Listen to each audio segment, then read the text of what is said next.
네, 안녕하세요.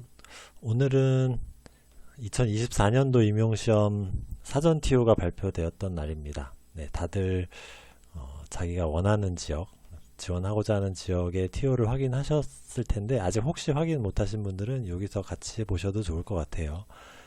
어떻게 발표가 되는지 한번 같이 분석해보고 그 다음에 어떤 지역을 선택하면 좋을지 지역 선택 전략, 그리고 앞으로의 공부 전략 뭐 이런 것들 간단하게 이야기해 보려고 합니다. 네, 먼저 보면은 어떻게 TO 발표했는지 나왔는지부터 보시죠. 24년도 사전 TO입니다. 여기 D열이 되겠습니다. 서울이 39명, 굉장히 많이 나왔죠. 여기 이제 B열 같은 경우가 이제 2023년도 사전 TO입니다. 사전 TO끼리 비교를 하는 게 아무래도 직관적으로 눈에 띄겠죠. 얼마만큼 늘었는지. 여기 증감도 이렇게 계산을 해놨습니다. 그래서 14명 늘었다는 거고요. 작년에 비해서. 그래서 제일 밑에 이제 합계를 보면은 164명에서 203명, 그래서 39명이 늘었습니다.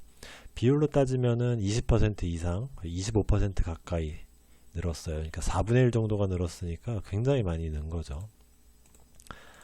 그래서 작년도 사실 괜찮았는데 올해는 더 괜찮은 해다라고 보시면 되겠습니다. 지역별로 한번 볼까요? 아까 서울 조금 늘었는데 25명에서 39명 됐으니까 이것도 엄청나게 는 거죠. 50% 이상이 늘었으니까 1.5배 이상 굉장히 많이 늘었습니다. 그래서 올해 같은 경우에 서울에 지원하시려면은 굉장히 좀 머리가 아플 것 같아요. 서울이 전국에서 가장 선호되는 지역이기도 하고 그렇다 보니까 보통 커트라인이 높은 경우가 많아서 눈치싸움이 좀 심한데 이렇게 티어가 많이 발표가 됐으니까 또 그에 따른 또 전략도 복잡해질 것 같습니다. 다음에 경기도 같은 경우에는 작년에 49명이었는데 이번에 68명, 엄청나게 늘었죠. 역시 마찬가지로 또 40% 가까이 늘었으니까 네, 많이 늘었습니다. 그래서 서울 경기에서 사실 올해 티어 같은 경우에는 서울 경기가 다 했다고 봐도 돼요. 여기 지금 100명이 넘잖아요. 107명인데 203명 중에 107명, 50% 이상, 반 이상이죠. 작년 같은 경우에 그 정도는 아니었어요. 한 70 몇 명이니까 절반이 좀 안 되는 비중인데 이번에는 절반 비중이 이상으로 높아져서 서울 경기의 비중이 굉장히 높아졌다는 걸 알 수 있습니다. 그래서 사실 서울 경기가 선호되는 지역이기도 하지만 이렇게 TO가 늘었다는 거는 어떤 변수가 줄었다고 우리가 생각을 할 수도 있거든요. 그래서 수도권 원하시는 분들은 소신 지원 해보는 것도 좋은 기회가 될 것 같습니다. 다음에 인천 볼게요. 인천은 10명이었는데 9명, 뭐 1명 줄었네요. 큰 차이 없고요. 강원도는 늘었습니다. 5명에서 8명으로. 강원도 같은 경우는 원래 2배수로 뽑고 2차 시험의 비중이 굉장히 크고 변별이 심했던 지역으로 좀 악명이 높았는데 이제 그 얘기도 이제 없어지죠. 1.5배로 뽑는다고도 하고 2차 시험도 평가원 문제로 푼다고 하니까 사실 이거는 강원도 혹시 이제 강원도가 사실 비선호 지역이긴 한데 그래도 또 자기 연고 때문에 강원도를 지원하시고 싶으신 분들도 계실 텐데 그런 분들 같은 경우에는 강원도가 또 좋은 기회가 될 수도 있겠습니다. 네, 세종 같은 경우에는 작년 8명에서 올해 3명으로 줄었습니다. 세종은 작년 재작년 계속 거의 최상위 때 높은 커트라인을 자랑하는 지역이었는데 올해도 어떻게 될지 모르겠어요. 올해는 또 뽑는 인원까지 줄어가지고 사실 근데 뽑는 인원이 줄었다고 해서 점수가 반드시 올라가는 건 또 아니거든요. 여기 이제 23년도를 보여주고 있는데 21년도 같은 경우에 2명 뽑았는데 점수가 그렇게 높지 않았어요. 그렇기 때문에 이게 3명으로 줄어들었다고는 하지만 점수가 반드시 높아진다는 그 법칙이 적용되는 건 아닙니다. 근데 다만 그렇다고 해서 또 점수가 또 낮아진다는 걸 제가 예측하는 것도 아니에요. 사실 객관적으로 생각해 본다면은 커트라인 점수는 굉장히 높아질 가능성이 높습니다. 높을 거라고 생각은 해요, 사실. 근데 그게 꼭 반드시는 아니고 인원이 적다고 해서 반드시 점수가 높아지는 것은 아니다. 낮아질 가능성도 분명 존재는 한다. 하지만 커트라인이 높을 가능성이 높긴 하다. 네, 그 정도 말씀드리겠습니다. 세종은 그 주변에 충남, 충북 그러니까 충청도 일대에서 워낙 이제 선호되는 지역이긴 해요. 이 세종시가 신도시라서 도시가 전체적으로 좀 새로 개발돼서 깨끗하고 발령나는 지역이 워낙 좁아서 멀리 발령이 안 나다 보니까 사람들이 선호하는데, 올해는 이제 여기 밑에 대전이 있는데 대전에서 2명을 뽑습니다. 그래서 대전으로 조금 분산될 가능성이 있어서 여러 가지 좀 역시 마찬가지로 생각을 해봐야겠습니다. 대전이랑 또 같이 보죠. 대전은 계속 안 뽑았었는데 올해 정말 오랜만에 2명을 뽑습니다. 그래서 대전 쪽에 연고를 가지신 분들은 아마 크게 관심을 두고 계실 거예요. 그래서 제2명 시험 충남이나 충북 또 세종에서 대전을 지원하시려는 분들이 굉장히 많을 걸로 예상이 됩니다. 그래서 대전은 뭐 확신할 수는 없지만 커트라인 점수가 굉장히 높아질 가능성도 존재를 한다. 많이 가능성이 좀 높다. 이렇게 말씀을 드릴 수가 있겠습니다. 그래서 세종과 대전이 어떻게 될지 올해는 정말 깜깜한 것 같아요. 어떻게 될지 저도 정확히 예측을 하기는 어렵습니다. 두 지역 모두 점수가 낮지는 않을 것 같은 생각이 들어요. 네, 그 다음에 충남 충북 보겠습니다. 그래서 대전 세종이 있기 때문에 충남 충북은 사실 점수가 그렇게 높게 나오지는 않는 지역이에요. 보통 충남 같은 경우 올해 또 14명이나 뽑으니까 충남은 점수가 낮을 가능성도 상당히 존재합니다. 그래서 안전하게 지원을 하실 이쪽 충청도 쪽 지역을 가지신 분들이라면은 충남을 눈여겨보시면 좋지 않을까 생각합니다. 그렇다고 해서 충북도 뭐 굳이 뺄 필요는 없죠. 이렇게 인원수는 적지만 또 사람들이 또 의외로 충남에 몰릴 수도 있어서 약간은 변수가 있지만 나는 한번 약간 도박성이지만 지원을 해보겠다. 그런 분들은 충북에 넣어도 충분히 대박을 노려볼 수 있습니다. 예를 들어서 커트라인이 갑자기 확 낮게 나오는 경우 분명히 발생할 수 있어요. 그래서 약간은 좀 모험을 노려보고 싶으신 분들이라면 충북도 지원할 수 있습니다. 오히려 작년 충남 충북 보면은 이제 5명, 8명 이랬잖아요. 점수 차이가 뭐 크진 않았는데 여기 1차 합격선 작년 이거 2023년도 1차 합격선입니다. 점수 차이가 크진 않았는데 이거를 비교를 해보면은 8명이나 5명이나 큰 차이가 없잖아요.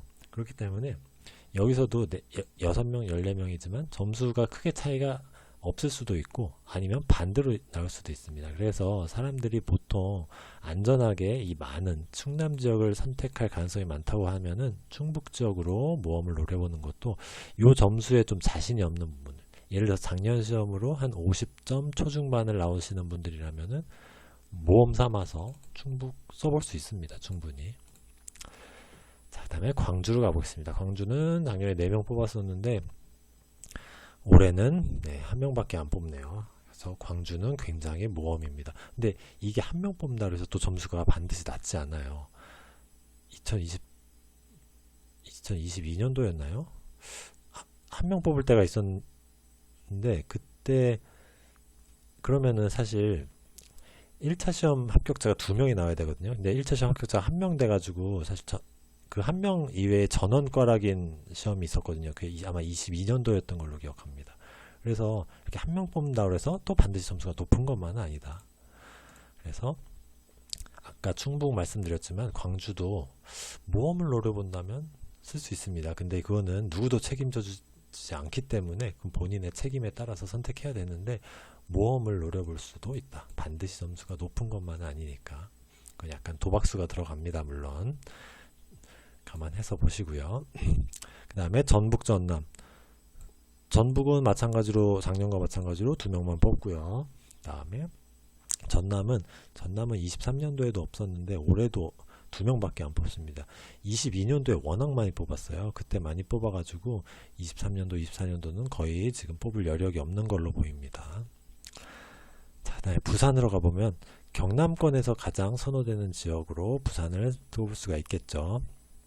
네, 그렇게 선호되는 거에 비해서 점수가 많이 높진 않습니다. 작년 같은 경우에는 이제 65점, 전체 지역 중에서 높은 편에 속했는데 그 전에 같은 경우 22년, 21년 가보면은 그렇게까지 막 많이 높진 않아요. 서울이나 경기, 서울에 비하면은 그렇게까지 막 넘사벽 얘기가 나올 정도로 높진 않습니다. 그래서 부산, 대구, 울산 이런 쪽이랑 큰 차이 아니니까 울산은 지금 작년에는 낮았지만 몇 년도 이렇게 통계를 내보면은 점수 차이가 크진 않습니다. 그래서 부산 그쪽에 사시는 분들이라면 소신 지원 해볼 수 있을 것 같아요. 작년에 10명인데 올해 15명 많이 뽑기 때문에 충분히 노려볼 수 있습니다. 소신 지원하실 분들은 부산 많이 쓰는 거 생각해 보시기 바랍니다. 그 다음에 대구는 5명인데 3명 줄었고요. 여기 보시면은 사전 인원에 비해서 작년도 최종 인원이 이렇게 1명씩 준 경우가 있어요. 또 어딨죠? 5명에서 4명, 그 다음에 10명에서 9명 이렇게 1명씩 줄은 지역 같은 경우에는 인원 변동이 없었는데 장애 티오로 이제 1명이 빠져나간 경우입니다. 그러니까 10명을 뽑으려고 했는데 일반에서 9명, 장애 1명 그렇게. 그래서 지금 이 표에는 장애 티오가 지금 표시가 안 되고 있기 때문에 1명 줄어든 것처럼 보이는데 사실은 원래 계획된 대로 뽑는다라고 보시면 될 것 같아요. 자, 그래서 대구는 지금 어쨌든 지금 2명이 줄었습니다. 그래서 대구는 쉽지 않을 걸로 예상을 하지만 또 역시 마찬가지입니다. 계속 똑같은 얘기지만 쉽지 않겠지만 점수가 반드시 그렇다고 해서 높아지는 것만 또 아니다. 감안해서 보시고요. 울산은 역시 마찬가지로 2명 줄었고요. 쉽지 않겠죠. 경북이 작년에 14명 많이 뽑았는데 2명. 이것도 이제 워낙 많이 뽑았으니까 이제 후유증이 오는 거죠. 다음 해에. 이렇게 하면 사실 안 되는데 지역마다 이런 경우들이 종종 많이 발생을 해요. 꾸준하게 뽑아줘야 되는데 확 뽑았다가 이제 계속 버티는 거죠. 버티고 이제 어쩔 수 없이 마지막에 가서 확 뽑고 그 다음에 또 안 뽑고 이런 것이 반복되면 안 되는데 참 좀 안타깝습니다. 경남은 10명이었는데 좀 많이 뽑습니다. 22명으로. 그래서 경북에서 줄어든 게 경남으로 이제 갔네요. 그래서 경북 경남은 좀 평균적으로 비슷해졌는데 이렇게 되면 이제 경북 쓰실 분들은 다 경남으로 넘어가겠죠. 네, 이렇게 하고요. 다음에 제주 가보겠습니다. 제주는 좀 특이한 지역이죠. 사실 제주의 특성이 있기 때문에 제주도 이제 현지 제주도에서 나고 자란 분들도 있고 제주도에서 학교를 나누신 분들도 있고 제주도만의 특성이 있기 때문에 육지와 이제 단절돼 있어서 제주도를 굉장히 선호하시는 분들이 분명히 있어요. 그런 분들의 이제 수요가 있기 때문에 제주는 점수가 막 극단적으로 낮아지는 경우는 별로 없었던 걸로 기억을 하고 반대로 점수가 좀 높았던 적은 또 꽤 있습니다. 작년 같은 경우에 68점으로 세종을 제외하면은 굉장히 높은 편에 속하게 되죠.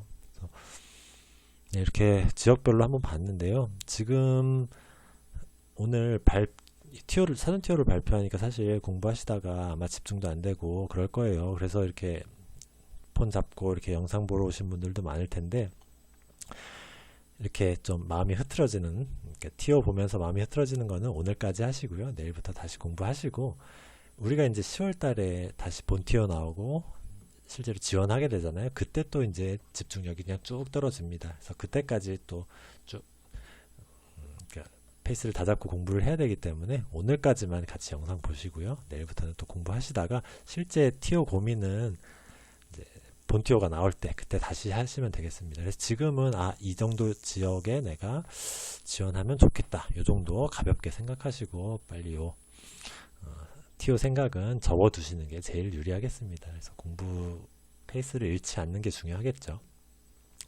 그래서 예를 들어서 뭐 내가 지금 뭐 세종에 산다, 대전에 산다 그러면은 세종, 대전 쓰고 싶으실 거예요. 이제 이렇게 3명, 2명 뽑는데 이렇게 쓰고 싶은 마음, 그 다음에 충남, 충북을 쓰면 좀 더 안전하겠다. 요 마음 사이에서 이제 갈피를 잡기 어려울 텐데 그거 조금 고민해 보시고 오늘 저녁까지 고민해 보시고요. 그 다음에 접어두었다가 본 티오 나오면은 다시 생각해 보셔도 되겠습니다. 그래서 고민은 짧게 하고 끝내시기를 바라겠습니다. 그래서 이 티오 보면서 말씀드리고 싶은 거는 그런 거예요. 내가 정말 점수에 자신 있고 공부에 자신 있다 하면은 내가 원하는 지역 딱 점 찍어 두고 그냥 공부하시면 되고요. 본 티오 나와도 똑같습니다. 그냥 쓰면 돼요. 첫날 그냥 쓰시면 되고요. 그게 아니다. 나는 좀 합격의 가능성을 높이고 싶다 그러면은 제일 좋은 거는 그거예요. 내가 이 합격선을 평균을 냈을 때 여기 지금 세종을 제외하고 나머지 지역을 다 평균을 내보면 한 60점 정도가 나옵니다. 작년 시험 기준으로. 60점 정도에서 내가 한 60에서 65점 정도를 받겠다. 이렇게 판단이 되신 분들은 합격 가능성이 굉장히 높거든요. 그럴 때는 티오가 많이 나온 지역을 생각해 보시는 게 좋습니다. 여기서 티오가 숫자가 많다는 거는 그게 의미하는 게 뭐냐면은 변수를 적게 가져갈 수 있다는 거예요. 굉장히 돌발 상황이 적어질 수 있습니다. 그래서 예를 들어서 2명 뽑는 지역에 신청을 했다. 1명 뽑는 지역을 썼다 그러면은 정말 그 지역에 초고수 1명이 어떻게 들어오면은 그 사람 못 이기면 떨어지는 거잖아요. 그런 경우를 좀 줄일 수 있다는 거죠. 그래서 TO가 많은 지역은 변수를 줄일 수 있다. 근데 내가 여기서 지금 작년 시험 평균이 한 60점 되는데 60점 자신이 없어요. 50점 중후반대다. 내가 그 정도라고 본다면은 사실 변수를 줄이면 오히려 떨어질 가능성이 더 높아질 수 있습니다. 이게 사실 1차 합격선이거든요. 그래서 2차까지 최종까지 안전하게 붙으려면 여기서 최소한 5점 이상은 더 받아야지 안전한 선으로 들어갈 수 있습니다. 그러면 65점 이상인데 내가 50점대 중후반이다 라는 것은 굉장히 불안한 점수예요.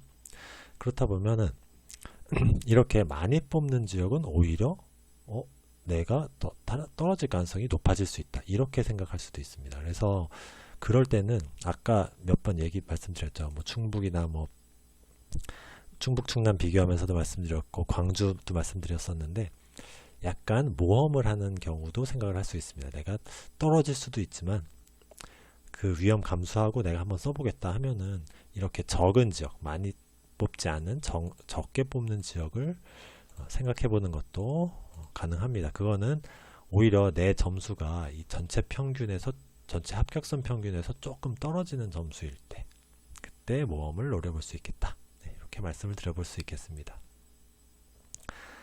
네, TO하고 합격선 얘기는 이렇게 그냥 간단히 하고요. 이제 TO가 발표됐으니까 다시 이제 공부를 시작하셔야 될 텐데 이제 2달 남았어요. 2달.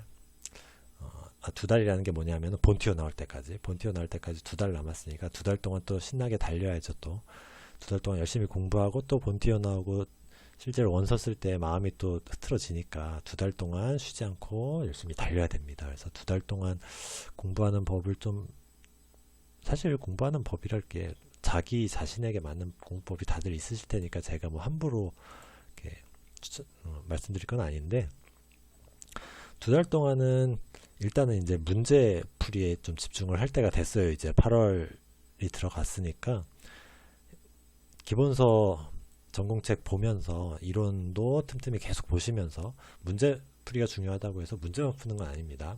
하루 공부 시간을 100%라고 보면은 문제 풀이 시간 절반, 그다음에 이론서 보는 시간 절반 정도 배분은 해야 돼요. 이론서 보는 거는 놓지 않아야 됩니다. 그래서 이론도 계속 공부하면서 문제 풀이를 하시는데 문제 풀이를 너무 어려운 문제에 집중하지 않으셨으면 좋겠어요. 사실 뭐 학원 문제나 아니면은 뭐 여러 가지 다양한 시험들 문제 있는데 거기서 굉장히 막 어려운 문제에 발목 잡혀가지고 시간 많이 뺏기는 경우들도 많이 있거든요. 근데 사실 임용시험 요즘 추세가 그렇게 막 고난이도의 문제로 당락이 갈리진 않습니다.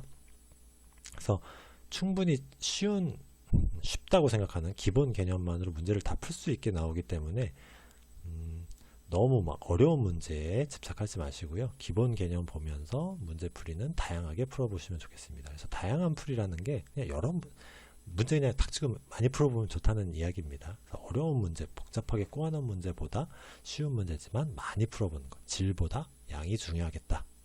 개인적으로 그런 의견 좀 말씀드리고요.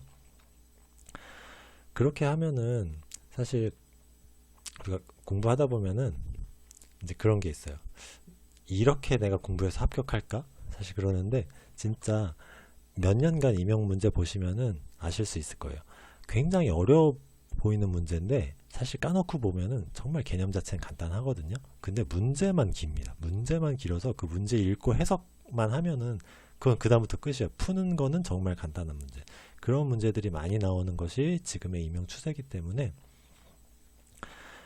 기본 개념은 간단한 거, 정말 기본인 것들 위주로 공부하시고요. 그 다음에 문제는 어려운 것보다는 쉬운 거 위주로 많이 풀어보시고 그 다음에 저는 그런 거를 또 추천을 드리는데 우리 기본서 같은 거 보시면은 전공책 보시면은 이 교수님들이 이렇게 줄글로 써놓잖아요. 학원에서 내놓은 책처럼 정리된 책이 아니죠. 그냥 다 문장으로 된 책이라서 정말 읽기 좋기도 한데 사실 그런 거를 그런 책들을 읽으면서 공부를 하는 게 굉장히 중요합니다. 그래서 단권화 했다고 해서 내가 이제 단권화를 잘 해놨어요. 깔끔하게 정리를 해야 되는데 그것만 보고 공부하는 것보다 사실 그 개념 모르는 사람 별로 없거든요.